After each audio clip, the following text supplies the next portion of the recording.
Question भी बहुत अच्छा दे रखा, एनसीईआरटी में है प्रेजेंटली, क्या आप पता। आगे चले, एक सवाल और कराते हैं एनसीईआरटी के बुक से 9th क्लास का, इसे मिटा दे, ये कंसेप्ट समझ में आ रहा है।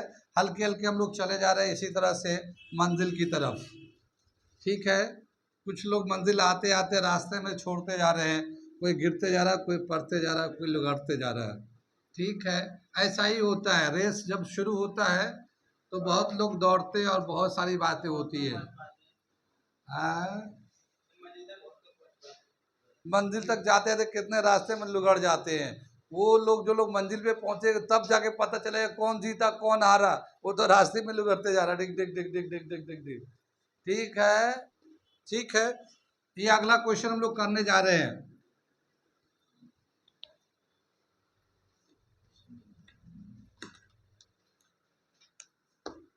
ये एक लाइन है, ये एक लाइन है, ये दोनों लाइन एक दूसरे के परपेंडिकुलर है, ठीक है।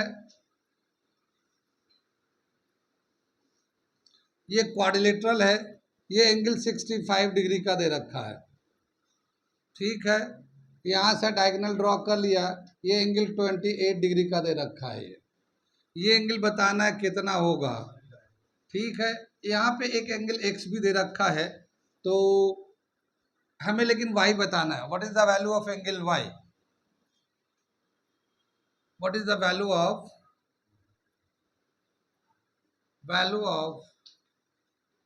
Of angle y?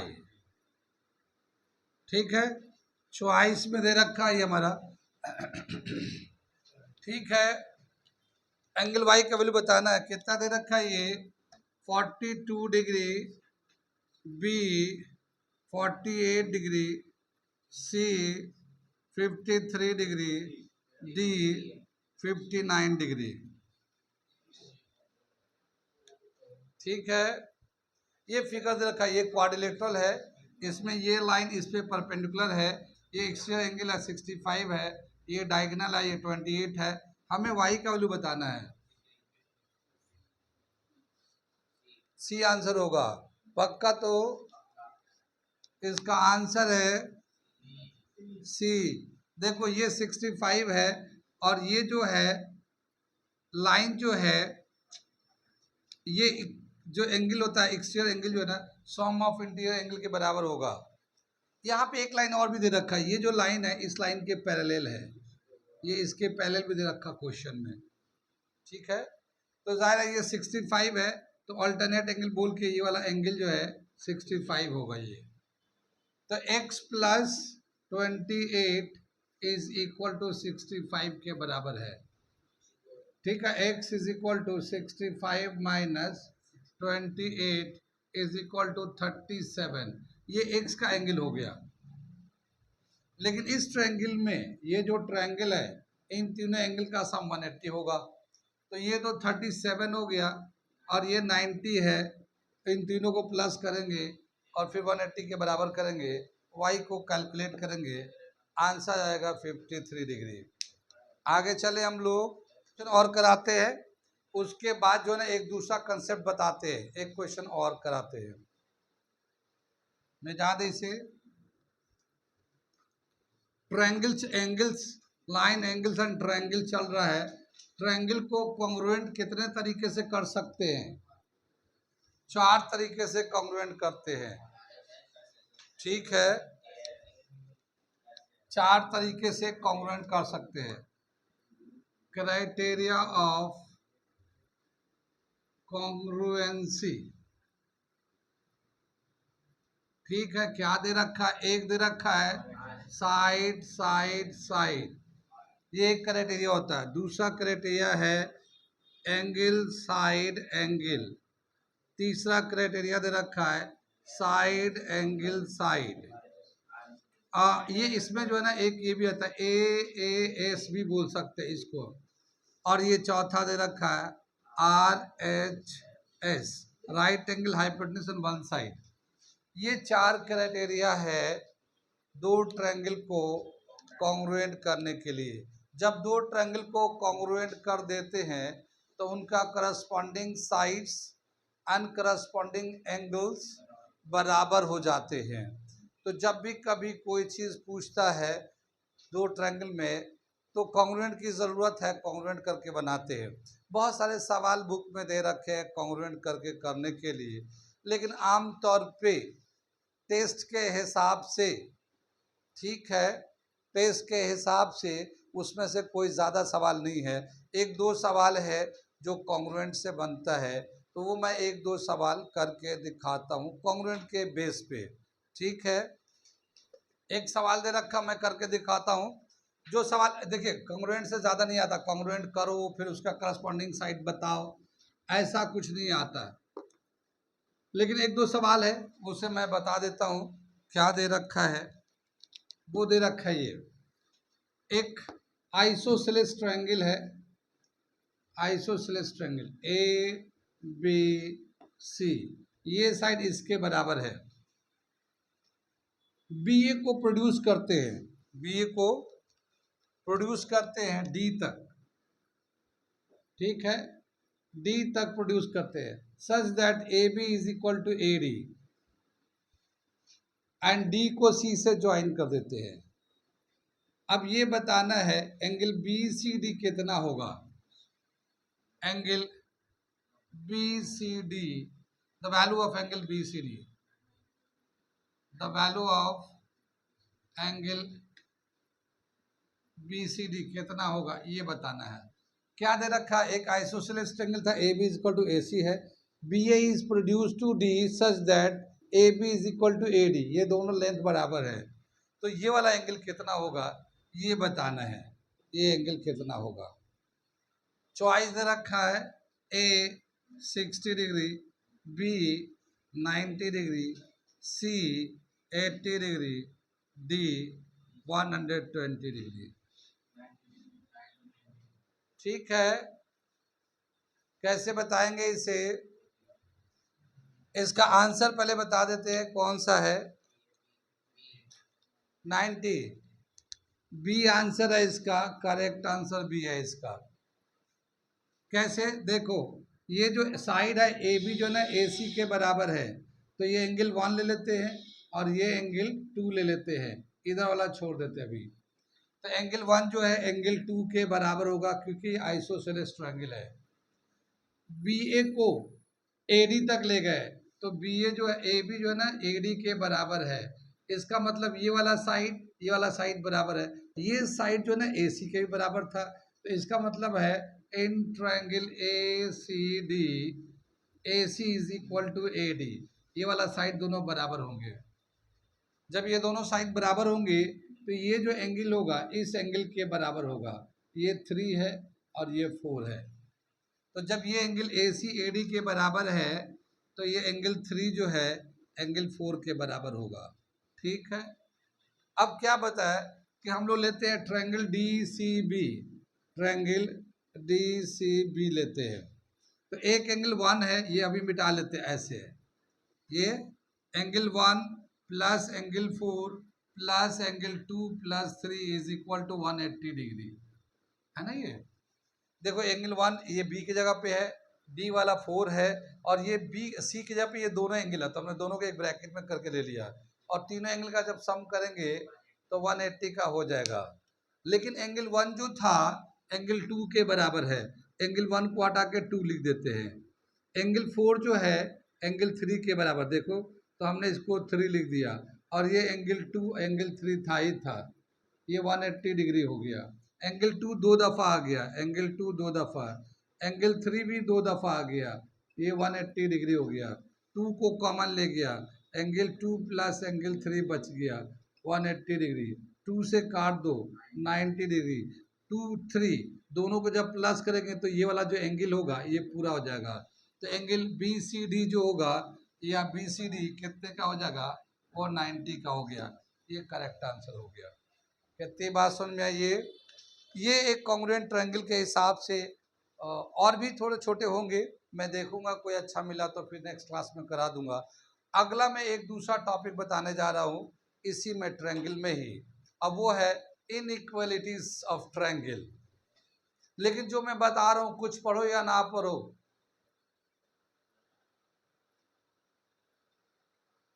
कुछ समझ बात आ रही है। आहा, आ गया।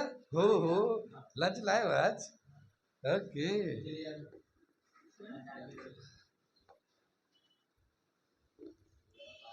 क्योंकि वो सभी सवाल जो आते रहे हैं पहले से, आज से 10 साल 15 साल से, ठीक है ना, टेस्ट तो बहुत दिन से चले आ रहे हैं ना, तो बहुत सारे पेपर पुराने कोर्स में भी थे क्वेश्चन, वो छूट के फिर नया कोर्स आया, फिर अब तो नया कोर्स आया, वो सभी कोर्सेज के क्वेश्चन जो ना ये हमारे बुक में है, पुरानी वाली बुक में है, ठीक है, तो उसमें से भी मैं सेलेक्ट कर करके उसको क्वेश्चन करा दे रहा हूँ ताकि पुराने कंसेप्ट भी याद आ जाए, अगर कभी गलती से आ गया तो भी कर देगा, और जो लेटेस्ट में है वो तो है ही है, वो तो मैं करा ही रहा हूँ, तो इसीलिए जो लेटेस्ट में है वो तो करा ही रहा हूँ, जो पुराने वो भी करा दे रहा हूँ, और वो मैं बोर्ड पे ही करा दे रहा हूँ, तो इसीलिए आप इसको इतना ही क्वेश्चन को रट लो, खाली नंबर बदलेगा,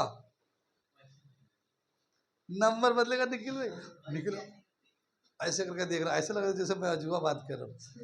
इसी में से ज्योमेट्री आएगा, ज्योमेट्री में सबके हाथ कमजोर होते हैं, ज्योमेट्री कम लोग पढ़ते हैं, मतलब कुछ लोग ठीक, तो अब तुम्हारे तरह इंटेलिजेंट थोड़ी है निखिल, ठीक है, ये सब इनकी तरह थोड़ी इंटेलिजेंट है, अगर ज्योमेट्री में ज़्यादा मार्क्स आते हैं, ठीक है ना, लीनियर इक्वेशन में कम मार्क्स आते हैं, ठीक है, तो ज्योमेट्री में आमतौर पे बच्चे कमज़ोर होते हैं, लेकिन मैं वो सवाल करा दिया हूँ कि यही आएगा, इन्हीं में से आएगा।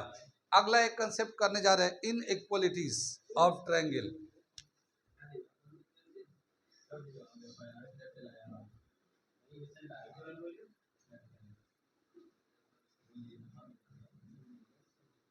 कितनी बात समझ में, आगे चलो, ये देखो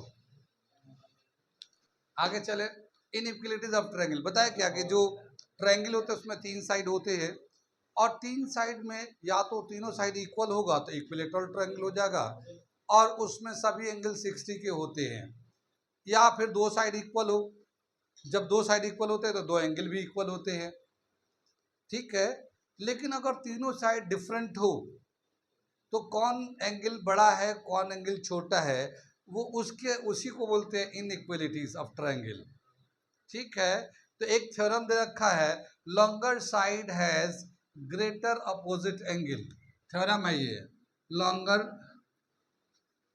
साइड हैज ग्रेटर अपोजिट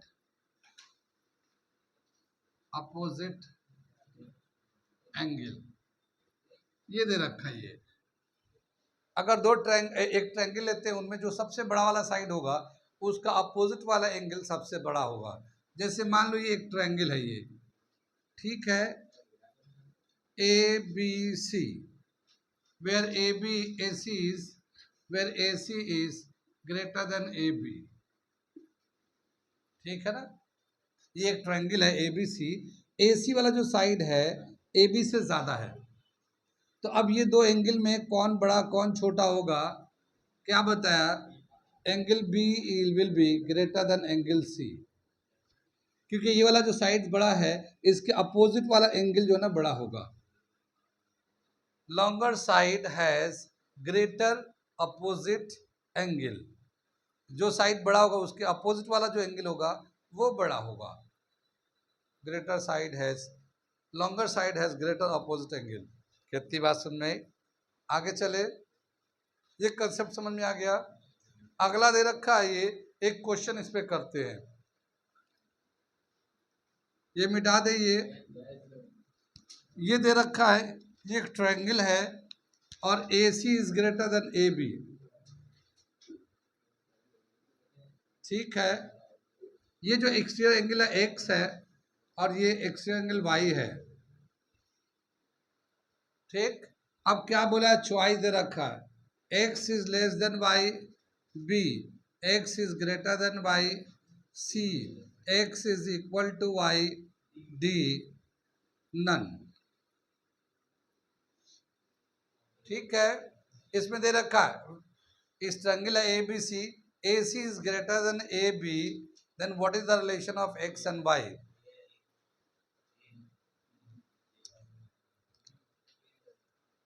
आगे चले, आंसर होगा इसका, नहीं तो बताओ कुछ आप भी, नहीं बताना है, और जायफा तुम भी बताओ, बाहर से घूम के आए, बड़ा फ्रेश होके बाइक पे घूम के आए हो, बताओ, अच्छा पैदल गए थे इनके साथ। ठीक है, इसका आंसर होगा ए। कैसे हुआ ये? देखो ए बी जो है, ए सी जो है ए बी से बड़ा है, तो इसके सामने वाला एंगल बी जो है सी से बड़ा होगा, बी सी से ज्यादा होगा। लेकिन क्या बताया कि इन दोनों को मिलाएंगे, इन दोनों को मिलाएंगे तो 180 डिग्री हो जाएगा। जाहिर है ये एंगल, मान लो ये 100 है, मान लिया हमने 100 है, तो ये 100 से कम ही होगा, हमने इसको 90 मान लिया। बात समझ आ रही है? इसके हिसाब से एंगल बी ज्यादा एंगल सी से, तो बी को हमने 90 मान लिया और 100 मान लिया, तो सी 90 ले लिया उससे कम। अब जब ये वाला जो है 100 है, तो ये x कितना हो जाएगा 80, और जब ये 90 है तो y कितना हो जाएगा, ये भी 90। तो अब ये y ज्यादा होने लगा, x कम होने लगा, तो x is less then y। ये करेक्ट आंसर हो गया। कुछ बात समझ में आई? कुछ कुछ आ रहा है? इतना भी रट लोगे तब भी काम हो जाएगा, रटना भी नहीं है, समझा समझा के बता रहे हैं सारे सवाल को। ठीक है, आगे चले, अगला सवाल करें। कितना प्यारा सवाल है। ठीक है, आगे चले, मिटा दे इसे।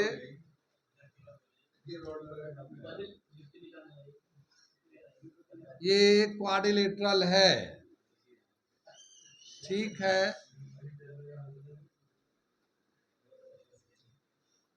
इन quadrilateral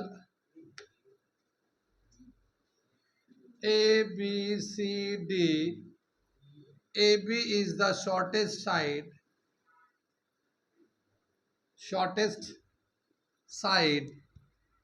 and CD is the longest side.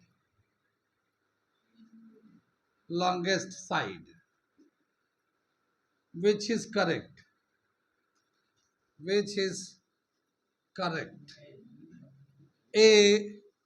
Angle A is greater than angle BC.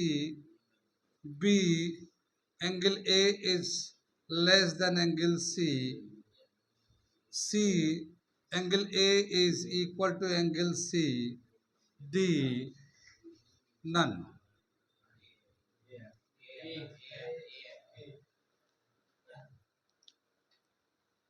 समझ में आया कैसे हो रहा है ये? अब देखो ये ए बी जो सबसे छोटा साइड है और सी डी सबसे बड़ा साइड है। अब हमें बताना ए और सी में कौन बड़ा होगा। तो जो शॉर्टर साइड की तरफ होता है एंगल, वो बड़ा हो जाता है, क्योंकि अब सामने वाला साइड बड़ा वाला है, तो उसका अपोजिट वाला जो एंगल होगा वो छोटे वाला। तो ये जो छोटे वाला साइड है ये बड़ा वाला साइड है, तो इसकी वजह से ये वाला एंगल बड़ा होगा। मैं करके दिखा रहा हूँ तरीके से, ठीक है। क्या है, इसको कैसे दिखाएंगे ये देख लेते हैं। देखो इसको ज्वाइन करके डायगोनल को जोड़ देते हैं, ठीक है ना। डायगोनल को जोड़ दिया, इन ट्रायंगल ए बी सी, ये देखो ए बी सी, ये एंगल है 1 और ये एंगल है 3। एंगल 1 है ये एंगल 3 है। ये एक ए बी है, ये बी सी है। इसमें कौन बड़ा साइड है? बी सी बड़ा साइड है, क्योंकि ए बी तो सबसे छोटा है, इज द शॉर्टेस्ट साइड, सबसे छोटा ए बी है, तो इसके कंपेयर में बीसी तो बड़ा ही होगा। और जब बीसी बड़ा तो इसके सामने वाला angle 1 is greater than angle 3, ठीक है। समझ में आई ये? आगे चले, इन ट्रायंगल ए सी डी, ये वाला ए सी डी है। अब इसमें क्या हुआ कि ये जो सी डी है सबसे बड़ा साइड है, तो इसके सामने वाला जो एंगल होगा ये, अगर हमने इसको कंपेयर कराते AC से, AC छोटा ही पड़ेगा, CD सबसे बड़ा साइड है, ठीक है। तो इसके सामने वाला एंगल ये होगा और इसका इस वाले के सामने वाला एंगल इधर होगा, या इससे भी कंपेयर कराते हैं इन दोनों साइड को, तो ये CD जो है ना लॉन्गेस्ट साइड है, सबसे बड़ा साइड है, इससे बड़ा कोई है नहीं। तो इसके सामने वाला एंगल ये जो होगा वो 2 होगा, और ये वाला जो एंगल जो है ये 4 होगा। तो एंगल 3 जो होगा, एंगल 2 जो होगा ग्रेटर देन एंगल 4 होगा ये, ठीक। अब देखो 1 और 2 दोनों बड़े हैं 3 और 4 से, ये इक्वेशन 1 कर लो, ये इक्वेशन 2 कर लो, एडिंग कर दिया, तो angle 1 plus angle 2 is greater than angle 3 plus angle 4। ठीक है, 1 एंड 2 को ऐड करेंगे तो ये हो जाएगा angle A is greater than angle C. कितनी बात समझ में? आगे चले पीछे चले?